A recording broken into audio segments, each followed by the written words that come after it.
श्री राम जय राम जय जय राम, श्री राम जय राम जय जय राम, श्री राम जय राम जय जय राम। कल की कथा से आगे का दृष्टांत आज हम श्रवण करेंगे। दोहा नंबर 23 की 8वीं चौपाई, जिसमें तुलसीदास जी महाराज लिखते हैं कि वही ब्रह्म नाम का निरूपण करके, नाम के जपने से, जो महाराज या नाम रूपी जो है यत्न से ऐसे प्रकट हो जाता है जैसे रत्न से मोल।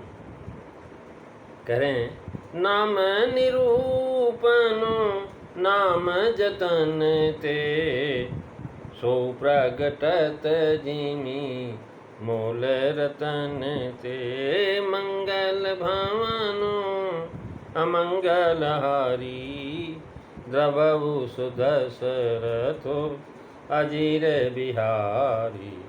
श्री राम जय राम जय जय राम, श्री राम जय राम जय जय राम। महाराज जो ब्रह्म है वो रत्न है, उसका जो है जानना यही मूल्य है। बिना जाने जीव दुखी है। ब्रह्म का प्रकट होना मूल का प्रकट होना है। जैसे रत्न के भीतर उसका मूल्य छुपा हुआ है, उसी तरह ब्रह्म में ही ब्रह्म प्रकट हुआ है। जतन जोखने वाले कहते हैं कि जौहरी रत्न का निरूपण बुद्धि से करते हैं और उसको जोखते हैं, तौलते हैं। इसी प्रकार राम नाम का अर्थ बुद्धि से निरूपण करते हैं और उसे जपते हैं। और जपना ही तौलना है, मतलब नापना। अथवा जैसे रत्न और मूल पृथक नहीं, मूल भी उसका और रत्न भी दोनों अलग अलग नहीं। जो रत्न है वही उसका मूल्य है। जैसा जो रत्न होगा उसी का मूल्य है, उससे अलग नहीं। वैसे ही राम नाम और ब्रह्म ये दोनों अलग नहीं। रत्न को जौहरी निरूपण करता और तौलता है, और राम नाम को के जौहरी हैं महाराज संत जो भक्त। रत्न के भीतर जो मूल है वैसे ही नाम के भीतर ब्रह्म है। बिना निरूपण के और बिना जतन के महाराज मूल प्रकट नहीं होता। इसी प्रकार राम नाम के निरूपण और जो है यत्न के बिना ब्रह्म प्रकट नहीं होता। रत्न और नाम में यहाँ तक सम रूप दिखाया कि जो रत्न है, आगे नाम में विशेषता यह कहेंगे कि रत्न मूल का पार है और नाम प्रभाव अपार है। मूल रत्न के भाव यह है कि रत्न को तो पहले से ही रहा है रत्न, पर मूल प्रकट नहीं था, सो प्रकट हुआ। और इसी प्रकार ब्रह्म तो हृदय में रहा ही है, हमेशा रहता है, हर एक व्यक्ति के हृदय में रहता है, लेकिन उसका प्रकट होना पृथक नहीं। अथवा नाम निरूपण और नाम जतन ये ही रत्न हैं। इन्हीं से ब्रह्म रूपी मौल प्रकट होता है। नाम निरूपण से ब्रह्म प्रकट होता है, ऐसा कहने का यह पाया जाता है कि नाम के अर्थ में निर्गुण ब्रह्म है, और बिना नाम के प्रकट हुए नाम निरूपण, नाम का जतन ये व्यर्थ जान पड़ता है। वैसे बिना मूल्य के रत्न व्यर्थ। नाम का रूप, अर्थ, महिमा और नाम। महाराज नाम का रूप, महिमा और जो है अर्थ कह रहे हैं महाराज। ये प्रकरण दोहा 17 से 28 तक आप श्रवण कर रहे हैं, जो ये उसी में है। कहा गया जैसा विनय पत्रिका में, कवितावली में, दोहावली में सीताराम नाम प्रताप प्रकाश आदि ग्रंथों में दिया गया है, उसे विचारना समझना ये भी निरूपण है। विनय पत्रिका में राम नाम सुमिरनो सब ही विधिराज रे, तुलसीदास लिख रहे हैं राम नाम सुमिरन सभी ही क्यों राज हो, राम को विसारिबो निखेत सिर ताज रे। राम सुमिरन सब विधि ही को राज रे, और राम को विसारिबे निषेध सिर ताज रे। राम नाम महामणि फनी जग जाल रे, मनी लिए फनी जिए व्याकुल बिहाल रे। राम नाम काम तरु देत फल जारी रे, राम नाम काम तरु देत फल जारी रे। कहत पुराण वेदो पंडित पुरारी रे, राम नाम प्रेम परमारथ को सार रे। राम नाम प्रेम पर मारत को सार रे। राम नाम तुलसी के जीवन आधार रे। राम नाम जाम जीव जब लगिन जपी हो। राम नाम जी जय लो तू नहीं जपी है। तो लो जहाँ जई है तहाँ तिहूँ ताप तपी है। सुमिरु स्नेह सो तो राम राम राय को। सवरु निशाबरी को शाखाय सहाय को। भागे हूँ अभाग ही को गुण गुणहीन हो। महाराज भाग वाले को महाराज भाग, अभागे का अभाग। भागो है अभाग हूँ को, अभागी का विभाग्य है राम नाम। भाग है अभागे हूँ को गुण गुणहीन को। गुणहीन को गुण प्रदान कर देता है।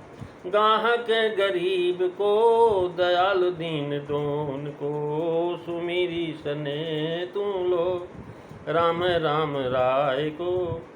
कुल कुलीन को सुनने को माखी है। चाहे महाराज कुलवान हो चाहे अकुलीन, अगर राम नाम के आश्रित हो गया। कुल कुलीन को सुनने को मासी है। पागुरे को हाथ पाओ आधिरे की आखिरे। सुमीरे स्नेह तू नाम राम राय को। सुमीरी स्नेह सो तू नाम राम राय को। कह रहे हैं महाराज ये कुल अकुलीन के लिए कुलवान बना देता है। और इसको सुनकर के महाराज किसी के मन में दोष नहीं आएगा। कहने लगे महाराज जो है पंगुल जो पैर से चल नहीं सकता, हाथ से नहीं चल सकता, महाराज पंगुल का हाथ पाँव है। और अंधेरे को आँख, जो अंधा है उसके लिए आँख। माये बाप भूखे हो को आधर निराधार रे। करें महाराज पागुरे को हाथ पाए आधिरे को आखिरे। सुमिरी स्नेह तू नाम राम राय को। माये बाप भूखे को आधार निधार को। जो निराधार हैं उनके लिए आधार हैं। महाराज भूखे के लिए माई बाप है राम नाम। कह रहे हैं राम नाम की महिमा। माये बाप भूखे को आधार निराधार को।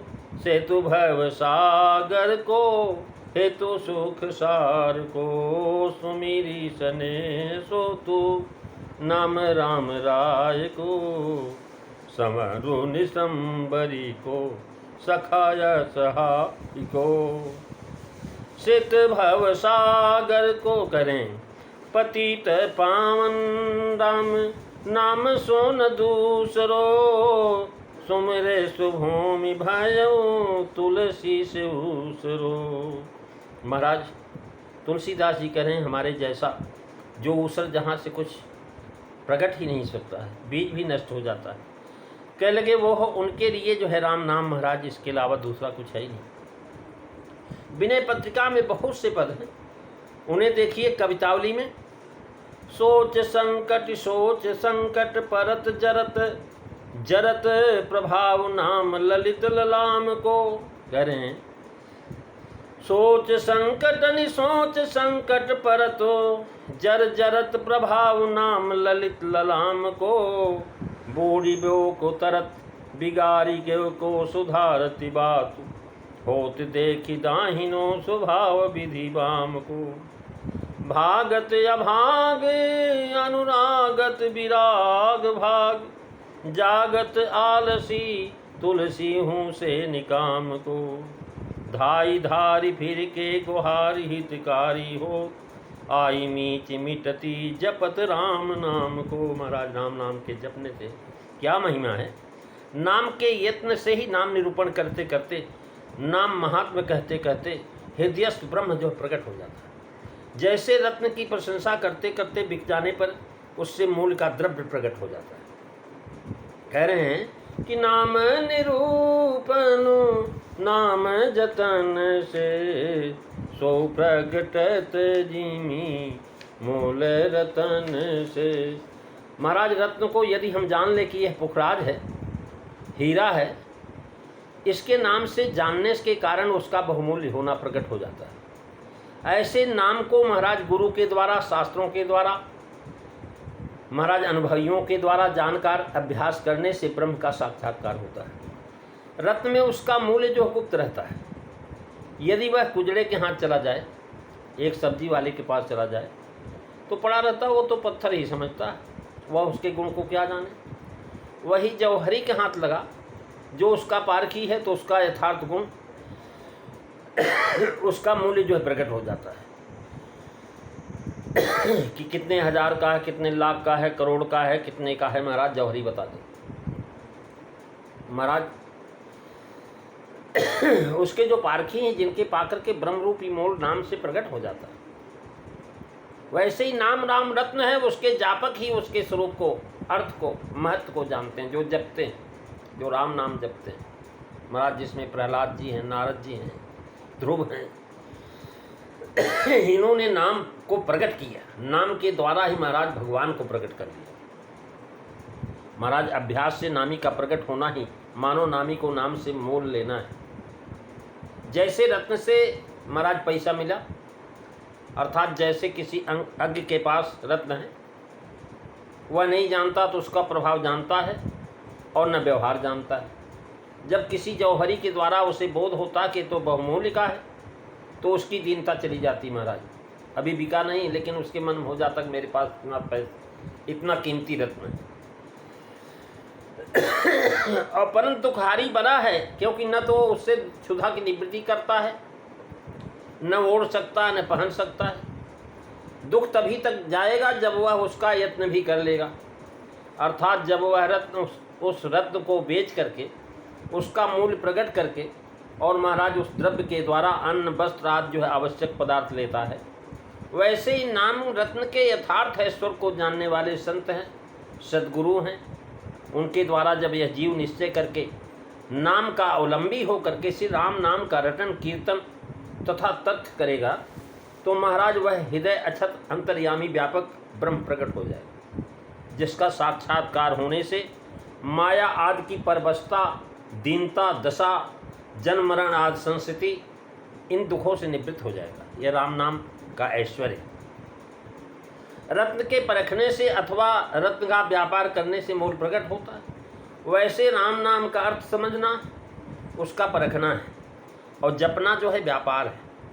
जितना जपेंगे उतनी कीमत आपकी बनेगी। मूल अर्थात जो है द्रव्य निर्गुण ब्रह्म है, तो प्रकट हो जाता है। हृदय रूपी पर्वत कंदराओं में श्री राम ब्रह्म रत्न रहते हैं।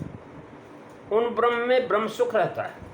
नाम निरूपण युक्त नाम के जपने से ब्रह्म सुख प्रकट होता है। जीव जो रत्नी है, जिसके पास वह रत्न है, सच्चिदानंद रत्न नाम जौहरी आर ब्रह्मानंद मूल। जैसे मूल रत्न का भाव यह है कि रत्न चाहे किसी भी गुह्य स्थान में हो, चाहे जहाँ हो, पर यदि कोई मूल ले करके जावे तो उसका प्रकट कर देगा। गंदी से गंदी जगह रत्न पड़ा है और कोई महाराज उसका मूल ले जा करके जौहरी से पूछे तो प्रकट हो जाएगा। तो महाराज ऐसे समर्थ प्रभु के हृदय में रहते हुए भी जीव क्यों दुखी? इसका समाधान है नाम निरूपण में करते हैं। नाम निरूपण किस नाम का? भगवान के तो अनंत नाम, और अधिकार के अनुसार कौन सा भगवान नाम हमारे लिए उपयुक्त है, यह अधिकार निर्णय पूर्वक प्राप्त दीक्षा और साथ ही नाम के स्वरूप का महात्मा आदि का ज्ञान प्राप्त करके नाम जपना चाहिए। नाम निरूपण से दुख दैन तो चला जाता है, किंतु आनंद की उपलब्धि नहीं होती। नाम का जप करने से वह ब्रह्म स्वरूप तो प्रकट होता है, पर उसका अपरोक्ष साक्षात्कार होता है। ब्रह्म तत्व हृदय में व्यक्त हो जाता है, इंद्रियां निरुद्ध हो जाती हैं, मनोनाश हो जाता है, और हृदय का वह वासुदेव सचमुच अंतःकरण में देदीप्यमान होता है। निर्गुण उपासकों के लिए इस प्रसंग में अत्यंत सुंदर नाम साधन का निर्देश है। समस्त निर्गुण संतमत गुरु को परमात्मा मानते हैं और दीक्षा पर उनका अत्यंत बल है। अतः निर्गुण साधना में नाम निरूपण से दीक्षा तत्सूचित किया गया है। आगे सगुण उपासक के लिए दीक्षा का कहीं भी प्रतिबंध नहीं बताया। इस प्रसंग में व्यापक आदि गुण विशिष्ट ब्रह्म जो अव्यक्त है, हृदय में रहते हुए भी जीव का दीन दुखारी होना तो बताया गया। परंतु नाम निरूपण पूर्वक नाम जप के द्वारा उसका प्रकट मात्र होना ही यहाँ कहा गया है। जीव का सुखी होना स्पष्ट शब्दों में नहीं कहा गया। तो क्या यह समझा जाए कि जीव फिर भी दुखी रहता है? कहने के नहीं, यहाँ प्रसंग केवल नाम के अपार प्रभाव दिखाने का, जीव के दुखी सुखी होने का कथन नहीं। इसलिए सुखी होने के विषय में स्पष्ट उल्लेख का प्रयोजन नहीं। यहाँ ब्रह्म के हृदय में रहते हुए भी जीव दुखी होना और फिर नाम जब से उसका प्रकट होना कहने से सिद्ध होता है कि ब्रह्म बिना नाम निरूपण के, नाम यतन के अप्रगट था। वह नाम के जप से और साधना से प्रकट हुआ। जैसे पहले अप्रकट होना था, केवल आशय से जनाया, वैसे यहाँ प्रकट होने के कथन मात्र से जीव का सुखी होना सूचित कर दिया। ब्रह्म का साक्षात प्रकट होना, उसका हृदय में साक्षात्कार होना एवं उसकी महिमा को जान लेना, ये सब अर्थ महाराज सो प्रकटगत से है। यानी इन तीनों प्रकार से जीव सुख होता है। प्रहलाद जी के लिए नाम साधन से ही ब्रह्म प्रकट हुआ और वह सुखी हुए। साक्षात्कार तथा महिमा का ज्ञान होने से जीव सुखी होने का महाराज प्रमाण एक तो अनुभव ही श्रुति प्रमाण है। श्रुतियाँ कहती हैं कि महाराज उस परमात्मा की सेवा करने से वह जीव उसकी महिमा को जानता है, उसका शोक नष्ट हो जाता है। अपने हृदय में स्थित उस परमात्मा का साक्षात्कार कर लेते हैं, तब उन्हीं को नित्य सुख प्राप्त होता है, दूसरों को नहीं होता है। प्रेमी सज्जनों, आज बस इतना ही। अगली चर्चा आप अगले दिन श्रवण करेंगे। बोलिए सियावर रामचंद्र भगवान की जय।